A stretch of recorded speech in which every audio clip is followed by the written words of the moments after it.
There are three books in the Bible known as the wisdom literature: Proverbs, Ecclesiastes, and Job.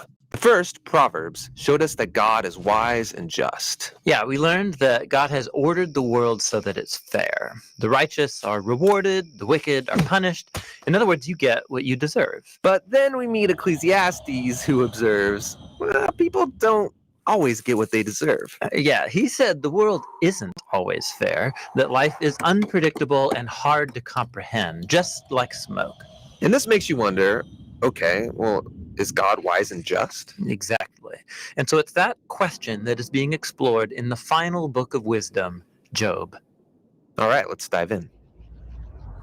So Job begins with a strange story that takes place up in the heavens, which are described something like a heavenly command center.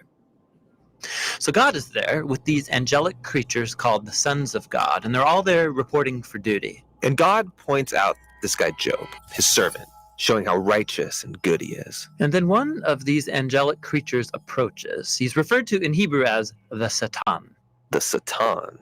Who is this? Well, this word is actually a title, which literally means the one who is opposed. So out of this whole crew, he is the one questioning how God is running the world. And he proposes that Job might not actually love God, that he's only a good person because God rewards him.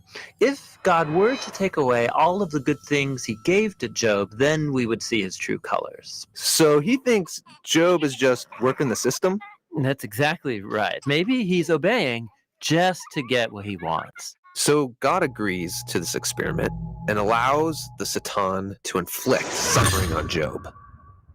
And Job loses everyone and everything that he cares about. It is devastating. And remember, he deserves none of this. God himself said so. The remarkable thing is that in the midst of all this suffering, Job still praises God. At least for chapters 1 and 2. But then in chapter 3, we find out how he's really feeling inside. He unleashes this poem that reveals this devastation.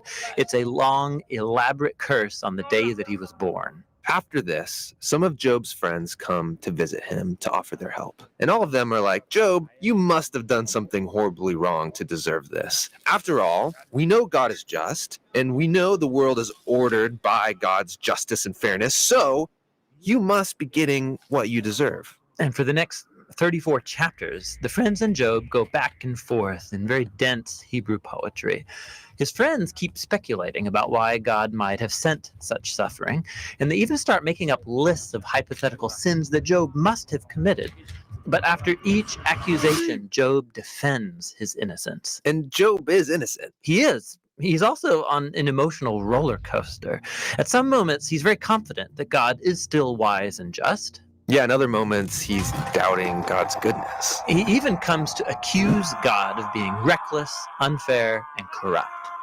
So by the end of the dialogues, Job demands that God come and explain himself in person, and God does so. He comes in the form of a great storm cloud. Now, God doesn't give Job a direct answer. He doesn't tell Job about the conversation with the Satan. Yeah, he does something very different. He takes Job on a virtual tour of the universe. He shows Job how grand the world is, and he asks him if he's even capable of running it or understanding it, just for a day. He shows Job how much detail there is in the world, things that we might see every day, but really don't understand at all. But God does. He knows it all intimately. He pays attention to the beauty and operations of the universe in ways that we haven't even imagined and in places that we will never see. Then to conclude, God shows Job two wondrous beasts and brags about how great they are. Yeah, they are dangerous. I mean, they would kill you without even thinking about it. And God says they're not evil. They're actually a part of his good world. And then that's it. That's God's whole defense. It's kind of weird. I mean, what was this all about? It seems to be this. From Job's point of view, it looks like God is not just. But God's perspective is infinitely bigger. He's dynamically interacting with a whole universe of complexity when he makes decisions. And this is what God calls his wisdom. So Job asking God to defend himself is actually kind of absurd. He couldn't comprehend this kind of complexity even if he wanted to. So where does this leave us? Well, it leaves Job in a place of humility. He never learned why he suffered, and yet he's able to live in peace and in the fear of the Lord. But that's not where the book ends, because after this, God restores to Job double everything he had lost. And this, again, is surprising. I mean, is this a reward? Is God saying, congratulations, Job, you passed this elaborate test? No, I mean, the whole book just made the point that Job losing everything was not a punishment, and so now getting it back isn't a reward. So why does he get it back? Well, apparently, God, in his wisdom, decided to give Job a gift. We don't know why. But what we do know is that Job is now the kind of person who, no matter what comes, good or bad, he can trust God's wisdom.